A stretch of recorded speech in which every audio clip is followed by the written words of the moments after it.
ikindi kandi ikibazo kibaye lance nibaza ko ikibazo kibaye lance gutya wenda sharanga bashaka kutabagaragariza ko acyumvishije ariko amushobora ko ari bugire aho akigeza and you guys things will change. So reka nsaba akantu kamwe turi bakuru hano turakuze ni concert kandi nini mwihangane gatoya. Let us focus on the concert. BK Arena hari ibiba byayitanzweho tuzayishakira bazadushakira umwanya kuko twe turi abanyamakuru tuzabitabira ibyo bibazo dufite ni byinshi ariko tuzabifokasingaho. Reka dufokasinge kuri concert tuzataza no gutwara umwanya kandi I know kabisa you're very important person, you're VIP, you guys, I know. So let us focus on the concert. N'ibibazo Ben gira ngo ari ikibazo bakubajije kijyanye no kwinjiza abantu mu gitaramo nyirizina muri RPA wagisubiza hanyuma nkajya kuri session nafashe harimo Janvier harimo uriya niwe Ivan yes kuko niwe Ivan abo babiri and then tuse naho tujya mu kindi gice. Urakoze cyane. Igitaramo gifite ntabwo navuga ko umwihariko ari umwe nimba ikinyarwanda cyo kuvuga imyihariko kibaho gifite like waves zigiye zitandukanye kandi ziri special ariko ngerageje kugira icyo mvuga ni igitaramo kidasanzwe mu buryo bumeze gutya. Ni ukuvuga ngo harimo izo surprise performance turi kuvuga ndetse izi programming mu buryo budasanzwe. Maze iminsi nayibona ko Biki bikora cyane aho duhuza indirimbo na graphics bitewe na message ndimi bifite, so we are doing that ku yindi level. Ikindi kandi ndashimira cyane company ya Rwanda Events yemeje gutanga ni ukuvuga ngo nimba bari basanzwe batanga lighting yabo ugeze nko ku matara 200. I think biyemeje kuduha amatara 800, so we're going to have a special arena izaba yaka mu buryo mutigeze mubonamo. Then in terms of performances turimo kubazanira a fusion ya traditional ndetse ivanze na modern, like imyubusi dukora tuhuze na tradition ku buryo bizabiri very special hariya. Ubwo harimo nengeye kuvuga ibanga, so hari nka performance nibaza ko ziri design mu buryo buri special. Imana ifashe ntarenga hanga kugira ngo ntavuga ibyo nabahishiye, ariko it's a special event nibaza ko ifite ama waves atandukanye kandi atari yakorwa muri events twagiye tugira mu Rwanda muri performance cyangwa se mu ma concert. So ndumva mushonje mwishima. Yeah, ndibari kona. Koze nitwa Janvier umunyamakuru wa Nyarwanda. Shaka kwanza gushimira Ben imyaka amaze itangazamakuru ya Mugabe ngiye kubona concert ya Audit akonye mu bitaramo byabanje. Ni igitaramo gishingiye ku kumurika album yawe. Ndashaka kubaza muri rusange mu ndirimbo zose zirenga 10 ziko album yawe kuki wahisemo ko iyi album yita Plenty Love bya byose hari amateka ufitanye n'indirimbo kuko wanashoboraga kwita True Love rigaragaramo Madame ariko wahise Plenty Love kubera iki? Hanyuma sinzi niba nabyo wenda ari agaseke ariko nakifuje kumenya nka producer bayikoze namaze kumenya ko Kiza arimo sinzi wenda abandi bagufashe kwikoraho. Hanyuma tugatse ku indirimbo True Love twabonye hano wayikoreye benshi bakekaga ko hari yari mu rugo cyane ko hajya gusukuntu wabifashijeho Madame kuri social media harashya ati ni wari ukwiye kugaragaza Madame kuriya twari dukwiye kumubona yitegura kwibaruka warabibonye ni ibintu wakiri. Hanyuma kuri Engine twumvishe ko Skol na Deben bazaduha bonane Engine uretse kuba hari amatike muzatanga wenda ku muntu baza kunywera kuri station zanyu biteye bituma koze uraza kumfasha nyibutse ko bikurikirana. I think cyambere cyari album muri rusange. Yego album iri indirimbo 12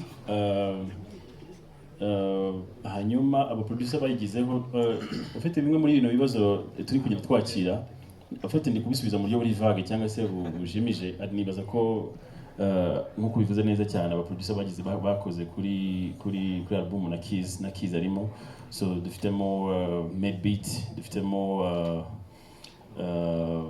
element dufitemo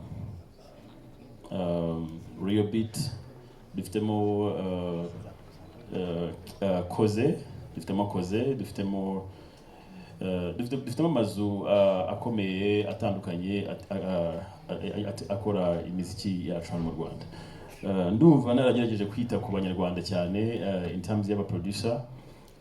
Hanyuma kuba twarayise Plenty Love ni urakoze kuri icyo kibazo kuko ni so basically harimo ibintu byinshi. So Plenty basically urugendo rwanjye rw'umuziki ngerageje kurushyira nko n'ahantu naruramburira ntabwo nibaza ko narurambura ngo rurangire but in terms of love, you know, urukundo rwabaye received, ni ukuvuga ngo urukundo nakiriye kuva natangira uru rugendo rwa music ruri Plenty ku rwego nabasha kurusobanura ufite ruri, you know, rurenze urugero and no kuba narakoze indirimbo yitwa True Love then Plenty Love, nafashe ijambo rya True Love rya love riri kuri True Love ndishyira kuri Plenty and then of course True Love ifite igisobanuro cyane kuri njyewe as a person. Ni indirimbo nakoranye na my wife and then of course nshiraho Plenty and then Plenty nshaka kubiririya na fan base n'urukundo abafana bakunda you know the band cyangwa se umuziki nyarwanda muri rusange. So niyo mpamvu twahisemo kwita Plenty Love. Ndumva nsubije ku kibazo cyo kuri video ya True Love warubashije nacyo. Abantu bagira, you know, abantu bagira uburyo ki babonamo ibintu. Kuri twebwe ntabwo twabibonyemo ikibazo usibye ko n'abantu simbaveba kuko nubwo twebwe ntacyo byabitwaye ariko na mama umbyara ntabwo yabyishimiye. So ndanamusaba imbabazi imbere yanyu mwese, mama mbabarire, and of course ndasaba imbabazi abantu bayibonye mu yindi shusho ariko bitanakuraho ko imbone yanjye ndetse na my wife ntabwo na n'izi saha tuyibonamo ikibazo. We just did want to twashatse gukora video ndetse dushaka no kugaragaza gratitude dufite you know, ku Mana. Ariko mama umbabarira aho uri hose, sorry mama yamamaga yababaye cyane ntabwo yigeze yishima.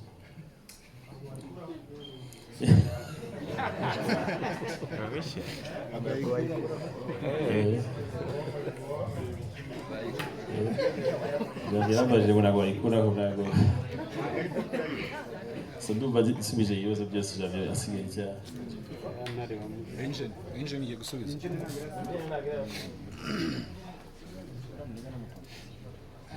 Ni mwe mwese, hello everyone. Nkuko muzi engine igira slogan yitwa with us you're number one. So of course other partners nago babakunda cyane kuturusha. Yes, we are very passionate and very focused, just to be precise, about supporting talent and creating memorable experience, especially for our customers. Our customers bacu bari in different segments. Harimo private motor riders, harimo motari, harimo commercial riders. So bose we are very passionate about them. Now, nkuko bambaje ikibazo, anyone uri buze gutangira kunywera kuri engine as of today ni mugoroba, first come first serve. Ujya kunywerayo abona itike y'ubuntu ujya kwa debini. Guhera today at 6. Saa 12. So let me be very very clear on this. Abamotari kubera level hari ibinyabiziga byose ntabwo binywa essence ingana, yeah. So nk'umumotari kumubwira ngo unywa 20,000 ubone ticket ijya kwa debeni doesn't make any sense, yeah. Ariko iyo nyweye 5, navugaga ibinyabiziga byose ntabwo bingana in terms of consumption, fuel consumption. so nk'umumotari kumubwira ngo unywe essence ntabwo umubwiye ngo agende nkwe 500 agende nibura anywe 5 and then abone ticket for free to enter the Benz show. And then for cars, especially a makamyo bus, it's 20,000 and then you get a ticket to come to the show. So we have Chichochiro Classic, engine Chichochiro Classic, engine Kanogo, engine IPRC, engine Nyakabanda, and engine Nyabugogo. So we have tried Chimirongo, engine Chimirongo and engine Nyabugogo. So twagerageje kujya across at least Kigali, muratubabarira mu ntara kuba tutagezeyo, so kuvuga ngo ntabwo tubibuka, ariko turaba dufite ni a bit of raffle on our social media, and the Ben will give out some few tickets from engine ku bantu wenda batari buze gushobora gukandagira ku masitasiyo yacu, yeah, on behalf of engine.